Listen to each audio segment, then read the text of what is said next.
तो सभी जिंदा दिल भाई बहनों को आपके अपने, आपके चहेते स्वामी जोगेंद्र योगाचार्य को सादर नमस्कार। तो प्रिय बंधुओं, उम्मीद करता हूं आप सभी स्वस्थ होंगे, निरोगी होंगे, आनंद में होंगे और ईश्वर की कृपा आप पर ऐसी बनी रहे और सभी शानदार, जानदार और दमदार है। जिंदगी को जबरदस्त तरीके से जीना है, जबरदस्ती से नहीं जीना है। ये जीवन का सूत्र अपने जीवन में अपना लेना, ये जीवन का सबसे बड़ा फार्मूला है। बस इसके आगे कुछ भी नहीं। जिंदगी को जबरदस्त तरीके से जीना, जबरदस्ती से कभी मत जीना। तो प्रिय बंधुओं, आज हम एक ऐसे विषय पर चर्चा करने जा रहे हैं। हमारे में से ही किसी भाई ने एक कमेंट किया था कि स्वामी जी, जीवन का उद्देश्य क्या है, कि हमारे जीवन का उद्देश्य क्या है। जिस भी भाई ने प्रश्न किया है बहुत छोटा प्रश्न नहीं है, बहुत गहरा प्रश्न है और बहुत विशेष प्रश्न है। एक बार मैं दिल्ली गया हुआ था, ऐसे ही प्रश्न मैंने एक भाई से पूछ लिया। हो सकता है आप में से भी कुछ भाई बहने ऐसे हो, तो निवेदन कर रहा हूं कि थोड़ा सा जीवन को बदलने का प्रयास करें। तो मैं दिल्ली गया हुआ था, वहां पर मैंने मुझे एक भाई मिला। मैंने उससे कहा कि भाई और सब ठीक है? बोला जी बस कट रही है। मैं कहा भाई कट रही है मतलब? बोला जी जिंदगी कट रही है। मैंने कहा भाई मैंने आपके जीवन का कोई उद्देश्य नहीं है क्या? बोला जी मतलब समझा नहीं। मैंने कहा आपके जीवन का कोई गोल है कि नहीं है? बोला जी अभी तो जीवन ही गोल है। भाई बहनों, अगर आप में से कुछ प्रिय बंधु ऐसे हो जिनका जीवन गोल है या जिनकी जिंदगी कट रही है, बहुत सारे भाई बहन जवाब देते हैं बस हो रहा है जी, टाइम पास कट रही है जी, हैं बस जी रहे हैं जी, रोज एक दिन में पीछे में फेंक देते हैं जी। तो ऐसे ऐसे जो जवाब देने वाले मेरे भाई बंधु हैं वो थोड़ा सा समझ लें। अगर रोजाना सुबह उठते ही किसी विशेष उद्देश्य को लेकर के आपका हृदय प्रफुल्लित नहीं होता है, आपके हृदय में प्रसन्नचित्ता नहीं आती है, तो इसका मतलब आप जिंदगी को जी नहीं रहे हैं, आप जिंदगी को धो रहे हैं। सोच करके देखिए, कुछ ना करना पड़े, आराम से बैठ गए, श्वासों पर ध्यान लगा लिया और मस्ती में ध्यान कर रहे हैं, आनंद में जीवन, बस कुछ काम नहीं करना पड़ रहा है, किसी की जिम्मेदारी से तो नहीं है, जी रहे हैं। कैसा लगेगा? अच्छा लगेगा? मुस्कुरा रहे हैं, अच्छा लगेगा? नहीं। ईश्वर ने किसी विशेष उद्देश्य के लिए कहा और छोटा नहीं, वो सामान्य नहीं, बहुत विशेष उद्देश्य के लिए हम सब कर रहे हैं। तो अपने उद्देश्य को जान करके हर एक इंसान के अंदर एक अलग शक्ति होती है, एक अलग गुण होता है जो दुनिया में किसी और में नहीं होता है। इसीलिए अपने गुण को पहचानिए। और जहां तक आप बात करते चलिए, उस भाई के सवाल की हम बात करते हैं कि जीवन का उद्देश्य, मेरे हर एक व्यक्ति के अपने अपने विचारधारा हो सकते हैं, अलग अलग विचार हो सकते हैं, लेकिन जहां तक मैं समझता हूं तो जीवन का उद्देश्य दो तरह से होता है, एक आध्यात्मिक और एक भौतिक। आपको समझने में थोड़ी आसानी होगी, मैं अपने खुद की बात करता हूं। तो मेरे जीवन का क्या उद्देश्य, मैं मानता हूं और ईश्वर का धन्यवाद भी करता हूं।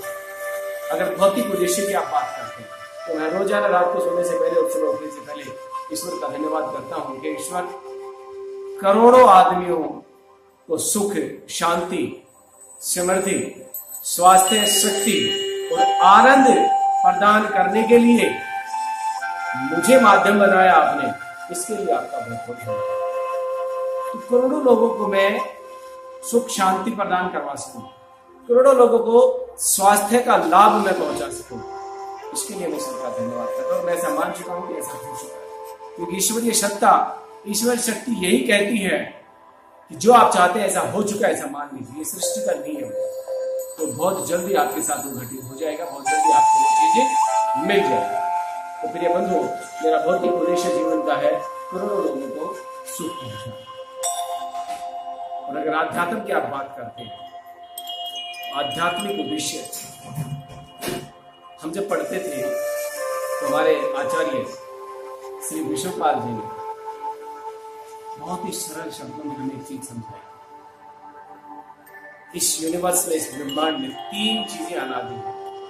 पहला ईश्वर, दूसरा जीवात्मा और तीसरा प्रकृति। माने परमात्मा, जीवात्मा और प्रकृति, ये तीनों चीजें अनादि हैं। और अगर ये तीनों चीजें अनादि हैं तो आप थोड़ा सा इसके अंदर गहराई में जाएंगे। जो परमात्मा है, जो परमपिता परमात्मा, उसको सच्चिदानंद भी कहा गया। माने सत्य, चित और आनंद, जिसके पास हो सच्चिदानंद, माने जिसकी सत्ता भी है, जो चेतन भी है और जो आनंद में है। और दूसरा जीवात्मा, हम राम, उसकी वो सत्य चित है, माने सत्ता है उसकी और चेतन है। तीसरा प्रकृति, जिसकी केवल सत्ता है, वो जड़ है। अब जो जड़ है उसको कुछ चाहिए ही नहीं। लेकिन हम जो जीवात्मा है, हमारे पास एक चीज की कमी है जो परमपिता परमात्मा के पास है, और वो है आनंद। मैंने वो सत्य चित और आनंद है। हम सिर्फ सत्य चित हैं तो हमें आनंद की प्राप्ति है। तो मेरा जो आध्यात्मिक उद्देश्य है वो है आनंद की प्राप्ति करना, परमानंद की प्राप्ति करना। हमेशा खुश रहना, हमेशा मुस्कुराते रहना। जी हाँ, यही मोक्ष। ये तो थे मेरे उद्देश्य। अब मुझे नहीं पता, हो सकता है आपका उद्देश्य है आईएएस बनना, आईपीएस बनना हो सकता है, डॉक्टर बनना हो सकता है, इंजीनियर बनना हो सकता है, कोई व्यापार करना हो सकता है, कोई बिजनेस करना हो सकता है। हर एक इंसान का जीवन में अलग अलग उद्देश्य है। हो सकता है आपका उद्देश्य सिर्फ परिवार में सुख शांति और आनंद हो, ऐसा हो सकता है। हर एक उद्देश्य का, हर एक प्राणी का उद्देश्य अलग हो सकता है। तो प्रिय बंधुओं, अपने उद्देश्य को पहचानिए। अगर बिना उद्देश्य के आप जीवन को जी रहे हैं तो वास्तव में आप जी नहीं रहे हैं, आप खो रहे हैं। आप घर से निकल पड़ते हैं, आपकी मंजिल तय नहीं है, आपको कहां जाना आपको पता ही नहीं है, तो फिर चलते रहिए चलते रहिए चलते रहिए। कहां पहुंचेंगे आप सोच सकते हैं? कहीं नहीं जाएंगे। मंजिल तय करना बहुत अनिवार्य है।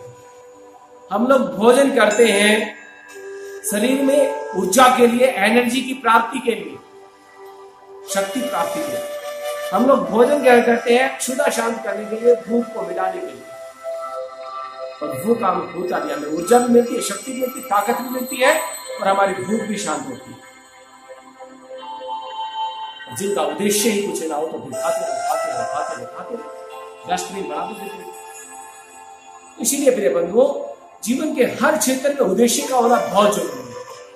अपना गोल डिसाइड करें, अपना सपना तय करें। हर रोज सुबह उठते ही खुले दिल के साथ अपने लक्ष्य को अपनाइए, उसको तय कीजिए और उसको प्राप्त कीजिए। स्वामी विवेकानंद जी बहुत गजब की बात कहते हैं, उठो, जागो और लग जाओ, तब तक मत रुकना जब तक अपने लक्ष्य को प्राप्त ना करो। तो प्रिय बंधुओं, अपना लक्ष्य निर्धारित कीजिए और उसको प्राप्त करने पर पूरी जी जान लगा दीजिए, पूरी ताकत झोंक दीजिए। कुछ भी हो, चाहे लक्ष्य की प्राप्ति करनी है। और हाँ, संकल्प विकल्प रहित होना चाहिए। आपके संकल्प में विकल्प नहीं होना चाहिए कि ऐसा नहीं होगा तो मैं ऐसा कर लूंगी, ऐसा नहीं होगा तो मैं ऐसा कर लूंगा। नो, विकल्प का कोई स्थान नहीं है। विकल्प रहित संकल्प होना चाहिए। तो प्रिय बंधुओं, विकल्प रहित संकल्प निर्धारित करके और फिर अखंड प्रचंड पुरुषार्थ के साथ उस पर लग जाएंगे, उसको प्राप्त कर। आपके पास अलग शक्ति है, मेरे पास अलग है। मुझे ईश्वर ने अलग गुण दिया, आपको ईश्वर ने अलग गुण दिया। अपने गुण को पहचानिए। मैं हमेशा एक बात कहता हूं, आप चाहे पॉलिश करने वाले बन जाइए, आप चाहे साइकिल में पंचर लगाइए, कोई फर्क नहीं पड़ता। लेकिन यदि आप पॉलिश करने वाले बनते हो तो पॉलिश करने वाला आपसे बेहतर कोई और ना हो, ऐसी आपकी सोच होनी चाहिए। अगर आप साइकिल में पंचर लगाने वाले बनते हैं तो आपसे अच्छा पंचर लगाने वाला दुनिया में कोई और ना हो। इस सोच के साथ काम करना, पूरे जुनून के साथ, पूरे जज्बे के साथ, पूरे लगन के साथ। तो जीवन में निर्धारित करें वो लक्ष्य वो सपना निर्धारित करें जो आपका जुनून हो, जो आपको पसंद हो। जो काम आपकी पसंद है उस काम को करें और फिर उसको जुड़ जाए। तो विकल्प रहित संकल्प को पूरा करना है अखंड प्रचंड पुरुषार्थ के साथ। लक्ष्य निर्धारित करें, जुट जाए। तो प्रिय बंधुओं, जीवन में लक्ष्य होना बहुत जरूरी है, कोई सपना होना बहुत जरूरी है। बिना सपने के, बिना लक्ष्य के, बिना गोल के आप एक भी कदम आगे बढ़ा रहे हैं, इसका मतलब वो बैठ। अब तक अगर जीवन का लक्ष्य निर्धारित नहीं किया था तो लक्ष्य निर्धारित कर और फिर उसको प्राप्त करने के लिए पूरी जी जान लगा दें। तो प्रिय बंधुओं, आज के लिए सिर्फ इतना ही हम चर्चा करेंगे, आगे फिर किसी दिन। अभी हमने मोटिवेशनल वीडियो शुरू नहीं किए, हम लोग शुरू करेंगे, पूरी गहनता से उस पर जाएंगे। क्योंकि मुझे पता है हमारे बच्चे सुसाइड कर रहे हैं सिर्फ पेपर खराब होने की वजह से। मुझे पता है जब हम जीवन में कहीं ना कहीं 2 कदम पीछे हटते हैं तो मृत्यु को गले लगाने का प्रयास करते हैं, जो कि सरासर गलत है। खैर, इन विषयों पर आगे हम आएंगे, चर्चा करते रहेंगे। आज के लिए सिर्फ इतना ही मैं उस भाई के लिए निवेदन करना चाहूंगा जिसने पूछा था कि जीवन का उद्देश्य क्या हो। प्रभु, मेरे बंधुओं, ईश्वर की कृपा से बैठ करके आराम से आंखें बंद करके सोचना कि मेरे अंदर क्या विशेष गुण है, इस गुण को पहचान करके उसको पहचान, ठीक है, और फिर पूरी जी जान लगा देना उस मिशन को पूरा करने में, उस लक्ष्य को पूरा करने में, और फिर देखना कैसे आप अपने जीवन में सफलता ऊपर चढ़ते जाते हैं और एक दिन शिखर पर पहुंचते हैं। इन शब्दों के साथ आप सभी प्रिय बंधुओं का बहुत बहुत धन्यवाद, धन्यवाद, धन्यवाद।